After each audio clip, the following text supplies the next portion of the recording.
teman-teman semua. Kalian tahu gak sih bahwa beda zaman, maka berbeda juga kebutuhan yang kita perlukan. Di video kali ini, kita belajar tentang revolusi industri yuk.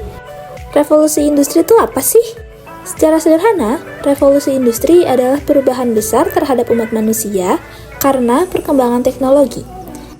Eits, tapi kita nggak akan bahas secara meluas apa itu revolusi industri ya teman-teman. Kita hanya akan membahas pada bidang pendidikan. Sebelum kita bahas lebih luas lagi, jangan lupa like video ini ya. Teman-teman, kalian tahu gak sih, revolusi industri saat ini sudah mencapai di poin kelima. Yang pertama, kita akan bahas revolusi industri 1.0. Perubahan ini ditandai dengan adanya penemuan mesin uap pada abad ke-18 yang memungkinkan penggunaan tenaga mekanis untuk menggantikan tenaga manusia dan hewan dalam proses produksi. Hal tersebut memberikan peningkatan luar biasa dalam produktivitas dan efisiensi. Kalian tahu gak sih teman-teman, sebelum adanya revolusi industri 1.0 ini, semua kegiatan dilakukan menggunakan tenaga manusia dan tenaga hewan. James Watt, beliau adalah tokoh yang menemukan adanya mesin uap sekitar tahun 1760. Penemuan ini merupakan awal terjadinya revolusi industri sehingga membawa perubahan besar bagi berbagai sektor. Revolusi industri 2.0. Perkembangan revolusi industri 2.0 terjadi pada abad ke-19 sampai abad 20. Dengan ditandai munculnya listrik di era ini mempermudah aksesibilitas manusia dalam bidang pendidikan. Ada pula produksi massal, perakitan, dan energi listrik. Kemunculan sinyal di era ini mempermudah setiap kegiatan yang dilakukan sehari-hari. Namun, sinyal pada saat ini belum begitu bagus. Setelah revolusi industri 2.0, kita beranjak ke revolusi industri 3.0. Kita akan membahas revolusi industri 3.0 dan perubahan-perubahan apa saja yang mulai bermunculan di era ini. Revolusi industri 3.0 bermula pada tahun 1970 yang dikenal dengan abad informasi. Tetapi tidak hanya itu, kehidupan di ranah pendidikan pun ikut berubah.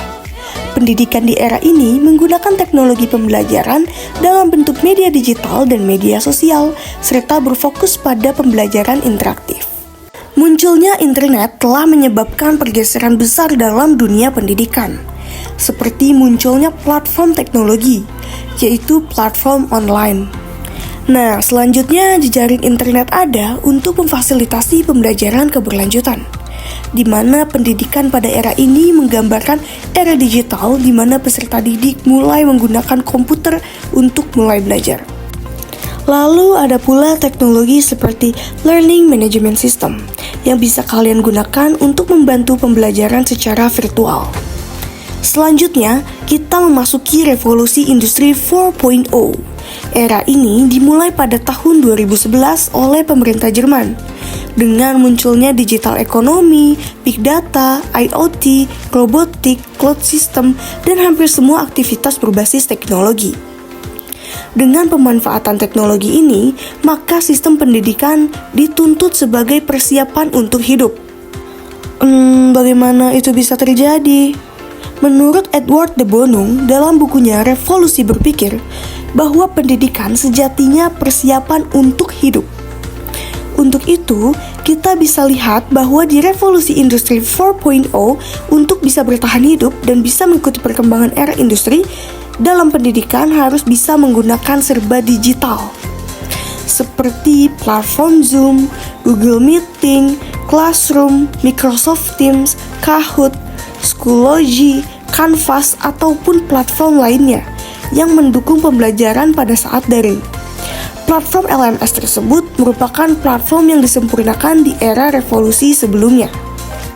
Nah teman-teman, sekarang kita memasuki era revolusi yang terbaru, yaitu 5.0, yang bermula pada tahun 2017. Jepanglah yang pertama kali memperkenalkan revolusi ini. Mereka menyebutnya dengan Society 5.0. Revolusi industri 5.0 adalah konsep yang masih dalam tahap pengembangan dan perdebatan, tetapi secara umum mengacu pada perkembangan teknologi yang terus meningkatkan otomatisasi dan digitalisasi dalam industri dan sektor produksi.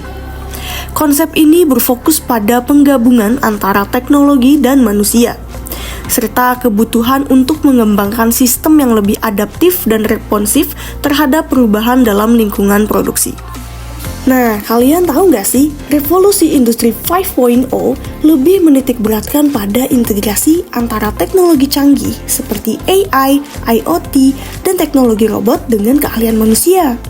Dan inovasi yang dapat mendorong perkembangan sistem produksi yang lebih efisien, fleksibel, berkelanjutan, dan meningkatkan kesejahteraan. Lalu bagaimana dengan konteks pendidikan? Nah, revolusi industri 5.0 juga memberikan banyak manfaat dalam konteks pendidikan. Dengan adanya teknologi canggih seperti AI dan IoT, proses pembelajaran dapat menjadi lebih efektif dan efisien. Selain itu, revolusi industri 5.0 juga memberikan pengembangan sistem pendidikan yang lebih adaptif terhadap kebutuhan siswa dan lingkungan belajar yang semakin kompleks. Dengan demikian, revolusi industri 5.0 dapat membantu meningkatkan kualitas pendidikan secara keseluruhan. Gak kerasa ya, kita sudah membahas revolusi 1-5. Semoga video ini bisa bermanfaat bagi kalian semua. Terima kasih, bye-bye.